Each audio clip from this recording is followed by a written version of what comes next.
Hi everybody, Sanbada, and welcome to my channel. Do make sure that you are subscribed and also do like the video. So I've been getting a lot of people that are complaining about the fact that I say okay too many times.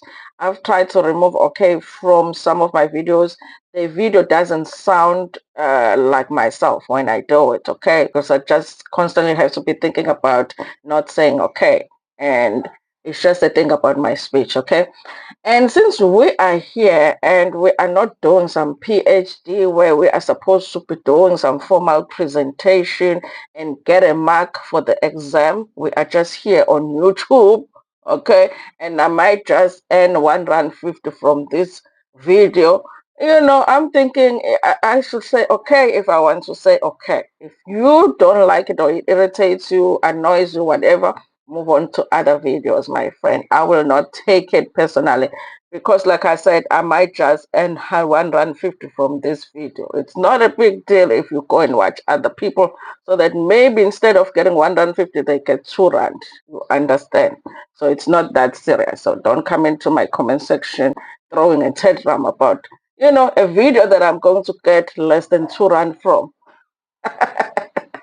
Anyway, you guys, so let's talk about what's happening. They are saying here, okay, this story is written by Setumo Stone. Okay, I always like to credit the person that has written the story because they're risking their lives. Okay, the assassination of a popular music producer and club owner, DJ Somebody, real name Opa Sifoka, has been linked to a violent underworld feud over the multi-million rand DRUG consignment that went missing in police custody in KwaZulu-Natal that allegedly set off the killing spree in Johannesburg. Okay, so the cargo was in police custody.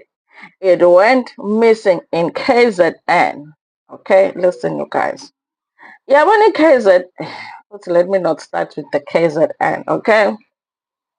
The shocking details come after four suspects aged 45 and 60 were taken to custody this week in connection with Sefoka assassination. They include the businessman Ukatiso KT Mulete. Sefoka and his two bodyguards, Usibusiso Mkwena and Sandile Mieza, were asked at execution style with an AK-47 rifle in Woodmead, Johannesburg on November 20, 2022, shortly after leaving News Cafe where he was performing. Okay, other showbiz figures who became casualties of the alleged DRUG feud include the late Sandile, DJ City Lights Mkhize, urapper Utulani Heavy Pablo Msimango, and Hector Ginimbi Buthelezi, also known as DJ Vintos. Okay, according to information from the police insiders and associates close to DJ Somebody, the origins of the crime date back to a D consignment that allegedly disappeared in police custody in KwaZulu-Natal a few years ago. Okay, so when I say a D, you guys, I mean this is Octola substance. Okay, so there was a consignment, there was a cargo of Octola substance that went missing. Okay, I'm like thinking maybe Olani came to the house of the person that was supposed to deliver the cargo, and before it got to where it was supposed to be delivered, Olani picked it up. Okay, anyway, guys, I'm just joking. Okay, sources allege that the consignment resurfaced in Johannesburg Club Circus, where it was sold at a card rate price, attracting the attention of the original owners, referred to only as Big Five. Okay, listen, you guys, they even know that what you are selling is ours. How do they know that? Okay, because the cargo got lost in KZN here. Okay, and then it resurfaced in Johannesburg. How they know that when you start selling in Johannesburg, you are selling the very same cargo that got lost in KZN? I don't know, you guys, but people have been saying that the country South Africa is being run by the dealers. I'm starting to believe it's because, wow, it's a wow. Okay. So at the time Sefoka was opening a Cape Town branch of a Yep Yep nightclub, his role was to get Cape Town businessmen to meet with these guys. Okay. No. There's one part that I skipped. Okay. Information from associates in the entertainment industry who spoke on condition of anonymity suggests that Sefoka became unwittingly entangled in the saga when individuals in possession of the consignment approached him for help. Okay. At the time, Sefoka was opening a Cape Town branch of his Ayep Yep nightclub. His role was to get the Cape Town businessmen to meet with the five guys. And they're saying the businessmen they are known as Big Five. So the consignment belonged to the businessmen referred to as the Big Five. And the Big Five, when they realized that the cargo is in Johannesburg, they were not happy. Okay, was being sold in Johannesburg, they were not happy. The people that allegedly stole the cargo contacts DJ somebody to arrange a meeting with the Big Five because now they're scared, okay, because they have been discovered.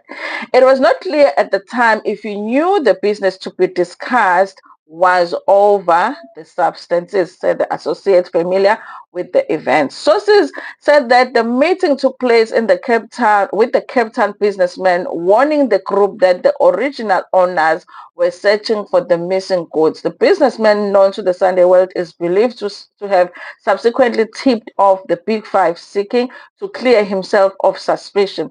It is alleged that the syndicates then added several names to their hit list, including DJ Somebody, over fears that he knew too much. Okay, so sometimes it's a privilege not to know some information. Now, you guys, this I was thinking about the South African journalists because I've been thinking, how come the journalists in South Africa only gives us the story when we already know it? Okay, because ever since some of these people have been arrested, now all of these publications are publishing stories that you like. You must have known this for a while because there is no way that in 2 weeks you have investigated the story and now you know all of this information that you are writing about. If you knew about it, why were they not writing about it? But now, you guys, it's clear that, I mean, journalists want to live long too. So, I mean, you might know information, but you don't want people to know that you know the information because when they know that you know the information, your life might not be safe. Okay. Further information from people close to the investigation indicates that Sefoka received warnings to leave Johannesburg. On the day of his he had reportedly packed his belongings and was preparing to relocate to Cape Town in a marked departure from his usual routine. His final gig was at News Cafe in Woodmead and was not advertised on social media. Another thread in the investigation concerns DJ Somebody's search for funding to open a Yep's Menlyn branch. He is said to have approached a well-known, now deceased taxi boss, but ultimately secured backing from a taxi billionaire, Joe Sibanyoni, known as Joe Ferrari. Not long after the late taxi boss passed away, Sibanyoni hosted a party at Mercedes where one of the DJs, somebody's close friend, Sanke DJ Vetis Makubung, took pictures and posted them on social media with the caption, "Show me your friends, I'll show you mine." DJ Vetis later survived a hit when he was struck by 2 of 4 bullets fired at him. In his social media post, the DJ Veti showed rapper Casper Nyovest almost turning him into a target. Another source close to the investigation alleged that DJ Somebody received funding from the late boss, taxi boss, to open Pretoria branch of IAPF in exchange for selling the substances.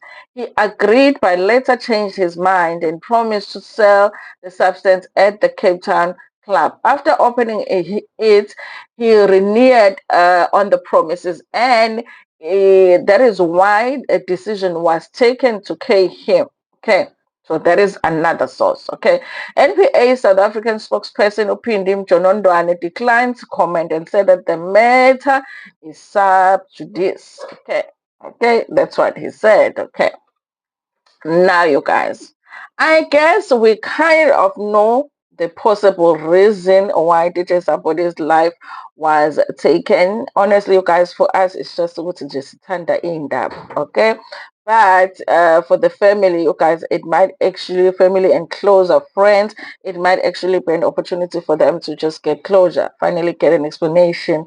Because it's one thing to lose your family member, it's another for you not to know what they did. Why did they have to take his life? Okay.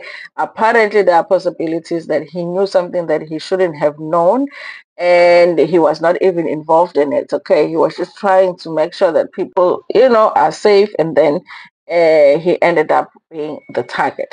Anyway, you guys, thank you so much for watching this video. Like I always say, you guys, all of these people that the Sunday world is always writing about on Sundays are just, as far as I know, good people that are probably, as we speak, are at church preaching the word, and after preaching the word, they are going to go and feed the poor and kiss the children.